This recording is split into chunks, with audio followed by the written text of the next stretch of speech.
राधे राधे नमस्ते। पुनीत राय की बुक हम लोग देख रहे थे और 10 क्लासें हो चुकी हैं। ये 11 नंबर की क्लास है और पाश्चात्य काव्य शास्त्र मुझे लगा कि ख़त्म हो गया है, लेकिन अभी 4-5 पेज बचा हुआ है। उस पीडीएफ में उतना ही था। अभी 4-5 पेज हम पढ़ेंगे तब ख़त्म होगा, तब जाके आएगा हिंदी साहित्य का इतिहास। तो चलिए इसे ख़त्म ही कर लेते हैं।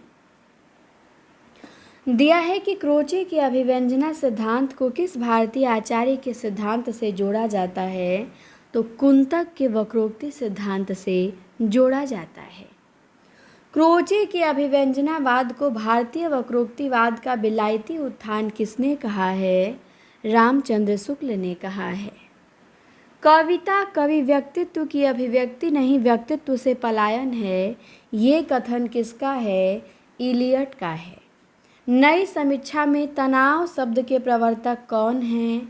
एलन टेट हैं। इसके बाद है एम्बिगुइटी, अनेकार्थता। नई समीक्षा में इस शब्द के प्रवर्तक कौन हैं? तो विलियम एम्पसन हैं। 7 टाइप्स ऑफ एम्बिगुइटी, इसके रचनाकार कौन हैं? विलियम एम्पसन हैं। अजनबीपन किस विचारधारा की विशेषता है? तो अजनबीपन अस्तित्ववाद की विशेषता है। अंतर्विरोध शब्द के प्रस्तुतकर्ता कौन हैं? क्लिंथ ब्रुक्स हैं। विखंडन शब्दावली के नई समीक्षा में प्रयोक्ता कौन हैं? जॉक देरिडा हैं। कला अनुकृति की अनुकृति है, ये मत किसका है? ये प्लेटो का है। अर्थ मीमांसा सिद्धांत के प्रवर्तक रिचर्ड्स हैं।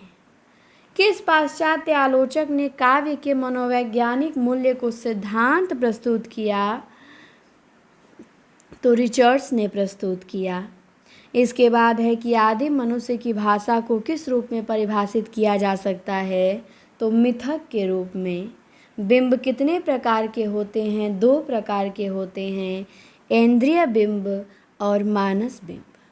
प्रतीक कितने प्रकार के होते हैं? 2 प्रकार के होते हैं, परंपरागत और वैयक्तिक। बिंब के प्रवर्तक कौन हैं? बिंब के प्रवर्तक हैं फ्लिट। कल्पना को नैतिक शक्ति किसने कहा है? तो कल्पना को नैतिक शक्ति कहा है शैली ने। आचार्य शुक्ल ने कल्पना के कितने भेद किए हैं? तो 2 भेद किए हैं, विधायक कल्पना और ग्राहक कल्पना। एडिसन ने एसेज ऑफ इमेजिनेशन का हिंदी अनुवाद कल्पना का आनंद शीर्षक से किया। किसने किया? तो रामचंद्र शुक्ल ने किया। कल्पना को काव्य की आत्मा किसने माना है? कॉलरिज ने माना है। यथार्थवाद के प्रवर्तक कौन हैं? वॉल्टेयर हैं। पश्चिम में कला के कितने भेद माने गए हैं? तो 2 भेद माने गए हैं, ललित कला और उपयोगी कला। कला कला के लिए इस मत के प्रवर्तक कौन हैं? ब्रैडले हैं।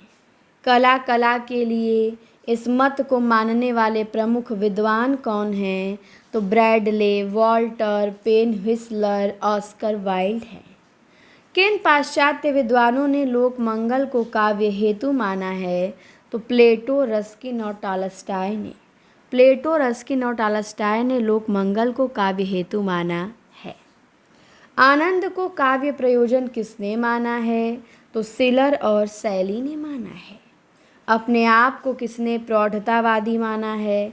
तो अपने आप को प्रौढ़तावादी माना है इलियट ने। पाश्चात्य देशों में साहित्य को क्या कहा गया है? तो पाश्चात्य देशों में साहित्य को कला कहा गया है। क्या कहा गया है? कला। काव्य जीवन का प्रतिबिंब है जो इसके नित्य सत्य में अभिव्यक्त रहता है। ये कथन किसका है? तो ये कथन शैले का है कि काव्य जीवन का प्रतिबिंब है जो इसके नित्य सत्य में अभिव्यक्त रहता है। इसके बाद है कि किस विद्वान ने त्रासदी का सर्वप्रथम गंभीर और सर्वांगीण विवेचन किया? तो अरस्तु ने किया। कल्पना को हास्योन्मुख भावना किसने कहा? हॉब्स ने कहा। जब कोई पदार्थ किसी भाव या विचार का स्वीकृत उपलक्षण या संकेत बन जाता है तो वो क्या कहलाता है? प्रतीक कहलाता है। बिंब का एक भेद प्रत्यक्ष बिंब किस दृष्टि से विभाजित है? अभिव्यंजना की दृष्टि से। केवल वे ही बिंब काव्यात्मकता से युक्त माने जा सकते हैं जो कि भावात्मक हों। ये कथन किसका है? तो कॉलरिज का है। प्रतीकों के वर्गीकरण में सर्वाधिक महत्वपूर्ण और सफल प्रयास किसने किया? अर्बन ने किया। साहित्य में यथार्थवाद के उदय का मूल कारण क्या है? तो साहित्य में अति कल्पना का विरोध है। यथार्थवादी विचारधारा का जन्म किस शताब्दी में हुआ? तो यथार्थवादी विचारधारा का जन्म 19वीं शताब्दी में हुआ। पागल प्रेमी और कवि तीनों कल्पना से ओतप्रोत रहते हैं। ये कथन किसका है? तो शेक्सपियर का है। शेक्सपियर कहते हैं कि पागल, प्रेमी और कवि ये तीनों कल्पना से ओतप्रोत रहते हैं। प्रतीक अहम की कारा से निकलने के द्वार है। ये कथन किसका है? तो बोरिस पेस्तरनाक का। आदि बिंब की चर्चा किसने की? तो आदि बिंब की चर्चा युंग ने की। किसने की आदि बिंब की चर्चा? युंग ने की। ध्यान रखिएगा। अभिव्यंजना की दृष्टि से बिंब के कितने भेद हैं? 2 भेद हैं, प्रत्यक्ष और अलंकृत। बिंब का प्रमुख कार्य क्या है? तो बिंब का प्रमुख कार्य है संप्रेषणीयता। काव्य बिंब शब्दार्थ के माध्यम से कल्पना द्वारा निर्मित एक ऐसी मानस छवि है जिसके मूल में भाव की प्रेरणा रहती है। ये कथन किसका है?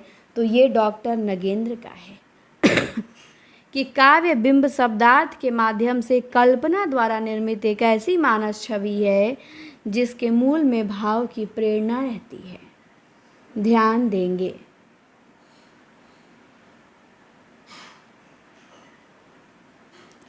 इसके बाद है स्वच्छंदतावाद का जन्म कब हुआ? तो 18वीं सदी के अंतिम दशक और 19वीं सदी के आरंभ में स्वच्छंदतावाद का जन्म हुआ। प्रकृति की ओर वापस लौटो, बैक टू नेचर, ये नारा किसने दिया? रूसो ने दिया। स्वच्छंदतावाद की प्रमुख विशेषताएं क्या हैं? तो विद्रोह की प्रवृत्ति है, कृत्रिमता से मुक्ति है, मध्य युग की ओर प्रत्यावर्तन है, कल्पना का प्राधान्य है, अद्भुत तत्व है, व्यक्तिवाद है, सौंदर्यमय दृष्टि और इंद्रियता है, प्रकृति प्रेम है। तो ये स्वच्छंदतावाद की सब विशेषताएं हैं। प्रमुख स्वच्छंदतावादी कवि में कॉलरिज आएंगे, वर्ड्सवर्थ आएंगे, शैली आएंगे, किट्स आएंगे। क्लासिसिज्म का हिंदी रूपांतरण श्रेण्यवाद किसने किया? तो नलिन विलोचन शर्मा ने किया। क्लासिसिज्म का हिंदी रूपांतरण श्रेण्यवाद किसने किया? नलिन विलोचन शर्मा ने। कल्पना की ऊंची से ऊंची उड़ानों में भी कुछ बंधन, कुछ संयम रहता है। अभिजात्यवादी कवि मनुष्य को, उस समीपता को, उसकी इस सीमा को कभी भूलता नहीं। वह जानता है कि धरती से उसका अटूट नाता है। ये कथन किसका है? तो ये कथन ह्यूम का है। यूरोप में साहित्य तथा कला विवेचन की दृष्टि से अंधकार युग कहलाता है। कौन सा? तो 5वीं सदी से 15वीं सदी तक का युग। नव अभिजात्यवाद का उत्थान कहाँ हुआ? तो फ्रांस में हुआ 17वीं शताब्दी में। इंग्लैंड के प्रमुख नव अभिजात्यवादी आलोचक कौन हैं? तो वेन जॉनसन हैं, जॉन ड्राइडन हैं, अलेक्जेंडर पोप हैं और सैमुअल जॉनसन हैं। एसे ऑन क्रिटिसिज्म के रचयिता कौन है? तो अलेक्जेंडर पोप हैं। An essay of democratic poesy, इसके रचयिता ड्राइडन हैं। इंग्लैंड में नव अभिजात्यवाद का दौर कब से कब तक रहा? तो 17वीं से 18वीं सदी तक रहा। नव अभिजात्यवाद का पुनः उदय कब हुआ? तो फ्रांस में 19वीं सदी के अंत में तथा इंग्लैंड तथा अमेरिका में 20वीं सदी के आरंभ में हुआ। प्रमुख नव्य अभिजात्यवादी कौन कौन हैं? तो मैथ्यू अर्नोल्ड हैं, इरविंग बेबिट हैं, टी.एस. इलियट हैं, ह्यूम हैं। 20वीं सदी में किस आलोचक ने अभिजात्यवाद को दार्शनिक आधार दिया? ह्यूम ने दिया। रूसो के अनुसार रोमांटिसिज्म में मनुष्य को संभावनाओं का अनंत कोष माना गया जबकि क्लासिकी दृष्टि में मनुष्य वस्तुतः सीमित है और परंपरा तथा नियमों के अनुशासन द्वारा मूल्यवान उपलब्धि करता है। ये कथन किसका? ह्यूम का। अभिजात्यवाद और नव अभिजात्यवाद में प्रमुख अंतर क्या है? तो प्रमुख अंतर है कि नव अभिजात्य में परंपरा के अनुसरण के बजाय मूल्यों के आदर्शों और अनुसरण को प्राथमिकता दी गई है। इसके बाद है कि एक स्पष्ट प्रवृत्ति के रूप में अभिजात्यवाद की शुरुआत का श्रेय किसे दिया जाता है? तो होरेस को दिया जाता है। होरेस का समय 65 ईसा पूर्व। क्लासिक्स लैटिन शब्द है जिसका प्रयोग रोम में करदाताओं के सर्वोच्च वर्ग के लिए किया जाता था। ध्यान देंगे।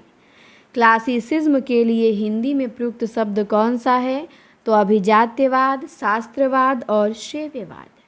अभिजात्यवाद के बीज सर्वप्रथम किसके काव्य चिंतन में मिलता है? तो अभिजात्यवाद का बीज सर्वप्रथम प्लेटो के काव्य चिंतन में मिलता है। अभिजात्यवाद की प्रमुख प्रवृत्तियाँ क्या क्या हैं?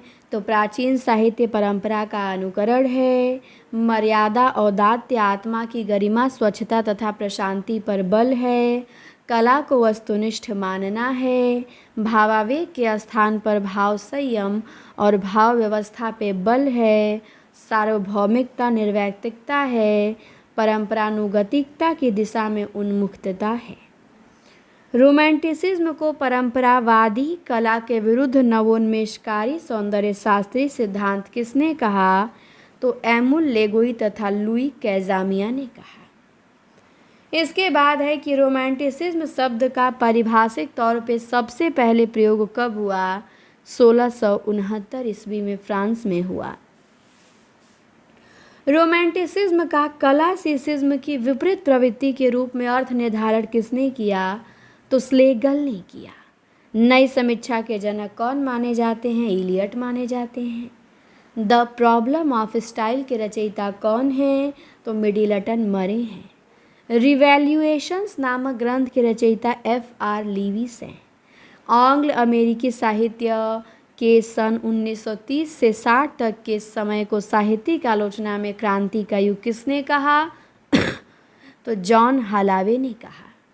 नई समीक्षा शब्द का सर्वप्रथम प्रयोग कोलंबिया विश्वविद्यालय के प्रोफेसर स्पिनगॉर्ग ने सन 1990 में अपने एक लेख में किया था। नई समीक्षा शब्द को पारिभाषिक शब्दावली का रूप देने का श्रेय रैनसम की 1941 में प्रकाशित पुस्तक द न्यू क्रिटिसिज्म को है।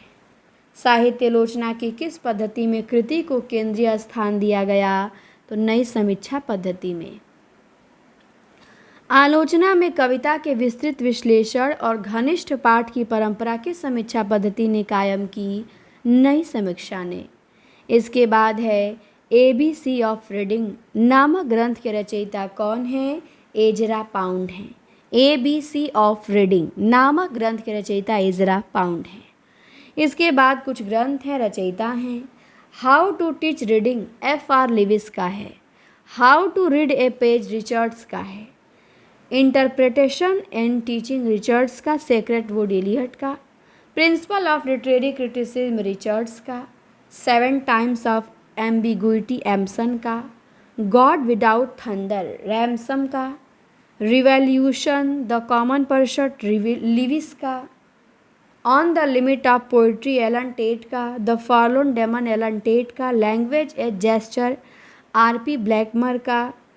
द ग्रामर ऑफ मोटिव्स कनेथ बर्ग का और परमानेंस एंड चेंज कनेथ बर्ग का।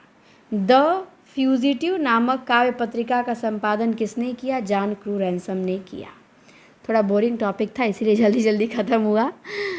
पाश्चात्य काव्य शास्त्र है, बहुत सारी चीज़ें इसमें इंपॉर्टेंट है, बहुत इंपॉर्टेंट नहीं भी हैं। चलिए हम लोगों ने पढ़ लिया एक बारी से।